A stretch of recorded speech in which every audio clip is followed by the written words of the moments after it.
Hello everyone, welcome to our my channel Rohit style study. तो आज हम बात करने वाले हैं आपके लिए कि हम कैसे कक्षा 10 की मैथ को हम पढ़ें। कक्षा 10 में आप पढ़ जाते हैं और मैथ को पढ़ने के लिए जुट जाते हैं, तो ये बिल्कुल गलत तरीका है। आपको सबसे पहले उसके बारे में कुछ बहुत बेसिक जानकारियाँ होनी चाहिए, जिससे आप तय कर सके कि आपका सिलेबस कितना है, कैसे कैसे आपको पढ़ना चाहिए। सारा कुछ मैं आपको पूरी नीति बताने वाला हूँ। यदि आप चैनल पहली बार आए हैं तो आप चैनल को सब्सक्राइब कर सकते हैं, और वीडियो पहली बार देख रहे हैं तो वीडियो को लाइक कीजिए और चैनल को भी सब्सक्राइब कर लेना। यदि आपको कोई आपका फ्रेंड है तो उसके पास भी वीडियो शेयर कीजिए, क्योंकि उससे क्या होगा, उसको भी एक गाइड्स मिलेगी कि हाँ आगे आगे मुझे करना कैसे। क्योंकि आपने बहुत छोटी कक्षाओं में बहुत कुछ तरीके से किया, पर अब आपका होने वाला बोर्ड एग्जाम इसका बहुत बड़ा हवा बना हुआ है। तो बोर्ड एग्जाम से लिए कोई भी डरने वाली बात है नहीं, ये कोई फोबिया नहीं है, इससे कोई भी डर की जरूरत नहीं है। हम यहाँ पे बताने वाले सबसे पहले कक्षा 10 गणित का पाठ्यक्रम, नया पाठ्यक्रम जो 2022-23 का होने वाला है। क्योंकि अभी तक जो आपने देखा होगा 23-24 का होने वाला, 22-23 का, इससे जब भी कोविड-19 लगा था उसमें 30% सिलेबस हटा दिया गया था। तो अब उसी को गवर्नमेंट ने फिर जोड़ दिया है। तो वो सारा का सारा सिलेबस बताएंगे और बताएंगे कि आपको कौन से चैप्टर पहले पढ़ना चाहिए। तो यहाँ पर हम बात कर लेते हैं। सबसे पहला चैप्टर आपका, टोटल चैप्टर कितने हैं? 1 2 3 4 5 6 7 8 9 10 11 12 13 14 15, 15 चैप्टर टोटल आपके हैं। अब आपको अप्रोच क्या है, आपको कैसे पढ़ना चाहिए, ये बहुत जरूरी है। तो यहाँ पर सबसे पहले मैं प्रेफर करूंगा कि आप किस चैप्टर से शुरुआत करें। देखिए, शुरुआत आपका बिंदु यही होना चाहिए, वास्तविक संख्याएं। बहुत ही आसान चैप्टर है, 2 दिन में खत्म हो सकता है सही से पढ़ेंगे तो ये 2 दिन में खत्म होगा। इससे 5 अंक के क्वेश्चन आते हैं। कितने मार्क्स के? 5 अंक। आपको फ्री फ्री में 5 अंक मिलेंगे, और इसकी प्रैक्टिस रोज कीजिए। देखिए, क्वेश्चन और भी लगाने की कोशिश कीजिए। प्रीवियस ईयर पेपर उठाइए, सवाल उठाइए, वहां पर से लाइए क्वेश्चनों को, और उन सभी क्वेश्चन को लगाना है, ताकि वास्तविक संख्या से एक भी क्वेश्चन आपके गलत ना हो। अब एक ट्रेंड चल रहा है एमसीक्यू वाला, मतलब जो कि बहुविकल्पी प्रश्नों की संख्या 20 हो चुकी है, तो इससे एक बहुविकल्पी ज्यादा मिलता है। और पूछ लेता परिमेय संख्या कौन है, परिमेय संख्या। तो यहां तक बात हो गई आपकी पहले चैप्टर की। पहला चैप्टर वास्तविक संख्याएं से आपको केवल इतने ही क्वेश्चन देखने को मिलेंगे। अब यहाँ पे बात करते दूसरा चैप्टर, जो कि बहुपद है। बहुपद का मतलब होता है पॉलिनोमियल।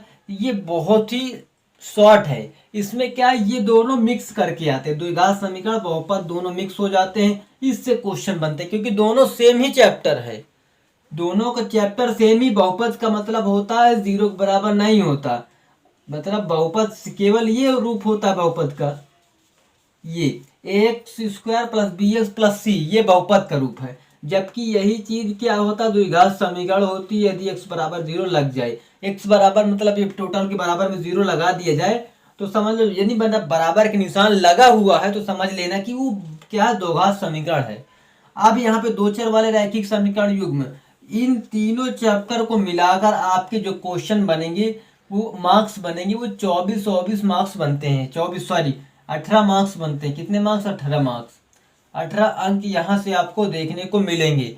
ये बोर्ड एग्जाम ने खुद लॉन्च किया, उसके जरिए बताया गया है कि ये ऐसे ऐसे क्वेश्चन बनते हैं। तो इन तीनों चैप्टर से आपको 18 अंक मिलेंगे। तो मैं पहले प्रेफर करूंगा कि आप इस चैप्टर को पढ़े, दूसरे नंबर पर इन तीनों को खत्म करें।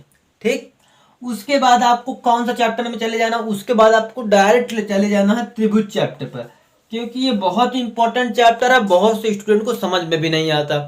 तो ये इंपॉर्टेंट भी हो जाता, समझ में नहीं आता, तो इसको पहले पढ़ेंगे तो बार बार प्रैक्टिस से ये आपका क्या हो जाएगा, अच्छी तरीके से तैयार हो जाएगा। तो इसको जरूर पढ़ना, त्रिभुज चैप्टर। फिर उसके बाद समांतर श्रेणी पढ़ना, फिर निर्देशांक ज्यामिति को, फिर त्रिकोणमिति को, त्रिकोणमिति के कुछ अनुप्रयोग को पढ़ना। त्रिकोणमिति पढ़ेंगे तो उसके बाद ये भी होने लगेगा। इन दोनों से क्वेश्चनों की संख्या बहुत ज्यादा होती है। एक 6 मार्क्स का अंक का क्वेश्चन आपका इसमें से जरूर देखने को मिलेगा त्रिकोणमिति से। ये आप ऑलरेडी जानते हैं, क्योंकि त्रिकोणमिति से एक ना एक क्वेश्चन आ जाता है जो कि 6 मार्क्स का होता है। उसके बाद बात कर लेते हैं वृत्त चैप्टर से। वृत्त चैप्टर, रचना चैप्टर, इनमें से 6 अंक का क्वेश्चन बन जाता है। 6-5 अंक का जरूर से जरूर बनता है, क्योंकि अब सिलेबस चेंज हो चुका है। तो 6 या 5 अंक का आपका एक न एक क्वेश्चन बन ही जाएगा। अब बात कर लेते हैं फिर वृत्तों से संबंधित क्षेत्रफल और पृष्ठीय क्षेत्रफल और आयतन। इन दोनों चैप्टर से भी काफ़ी अच्छे क्वेश्चन देखने को मिल जाते हैं, इसका भी रिस्पॉन्स काफ़ी अच्छा मिलता है। और फिर बात कर लेते हैं सबसे भयानक चैप्टर, सबसे अच्छे चैप्टर, सांख्यिकी और प्रायिकता। प्रायिकता, प्रोबेबिलिटी और स्टैटिस्टिक्स। तो ये दोनों के दोनों चैप्टर से आपको 10 अंक देखने को मिलेंगे। कितने अंक का? 10 अंक का। 10 अंक का आपका यहाँ से पूछा जाता है। ये बहुत इंपॉर्टेंट हो जाता है आपके लिए सांख्यिकी और प्रायिकता। इसमें से एक 6 अंक का क्वेश्चन आपको देखने को मिलेगा और एमसीक्यू भी कई क्वेश्चन इसमें से देखने को मिल जाते हैं। तो ये कुछ इस प्रकार से ओवरऑल हमारा सिलेबस था। तो इसको तैयार करने की मैंने बताया कि तरीका कि आपको पहले से पहले इन सभी चैप्टर को क्लियर करना है, तब उसके बाद एक बार इसका रिवाइज भी कर दे कि जो चैप्टर पढ़ेंगे आप उस चैप्टर के थोड़े ना थोड़े बहुत क्वेश्चन आपको लगा लेने हैं। इससे क्या होगा, आप क्वेश्चन लगा लेंगे तो आपको ये तैयारी अच्छी हो जाएगी कि हाँ मेरी तैयारी फुल हो चुकी है, ये आपको यकीन हो जाएगा। उससे क्वेश्चन बनाएंगे जो प्रीवियस पेपर में आए हैं पुराने सालों में, उन पेपरों को लीजिए, नहीं तो आंसर ले लीजिए। वहां से क्वेश्चन ढूंढिए कि इन चैप्टर से मैंने पढ़ा तो इससे कहाँ कहाँ क्वेश्चन पूछे जा रहे हैं, किस किस टॉपिक से क्वेश्चन आ रहा है। ये नहीं कि पढ़ता चला जा रहा हूँ, मुझे देखना है कि किस टॉपिक से कैसे कैसे क्वेश्चन बन रहे हैं।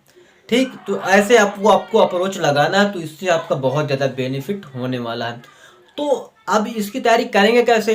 तो आप हमारे चैनल के साथ जुड़ सकते हैं, रोहित स्टार स्टडी चैनल से जुड़ सकते हैं, क्योंकि हम लगातार आपके लिए कंटेंट प्रोवाइड कर रहे हैं जो कि क्लास 10 मैथ का होने वाला है। और इसके बाद मैं और भी प्रेफर करूंगा कई सब्जेक्टों के बारे में। मैं साइंस का भी आपको पढ़ा दूंगा और इंग्लिश भी पढ़ा दूंगा। तो आपको जो भी सब्जेक्ट बचेंगे मैं सारा का सारा सब्जेक्ट आपको ले आऊँगा। बोर्ड एग्जाम से पहले ही आपको पूरा का पूरा सिलेबस खत्म हो जाएगा आपका, और आराम से आप बोर्ड एग्जाम की तैयारी करना। तो फिर से मिलते हैं नेक्स्ट वीडियो में, तब तक के लिए जय हिंद।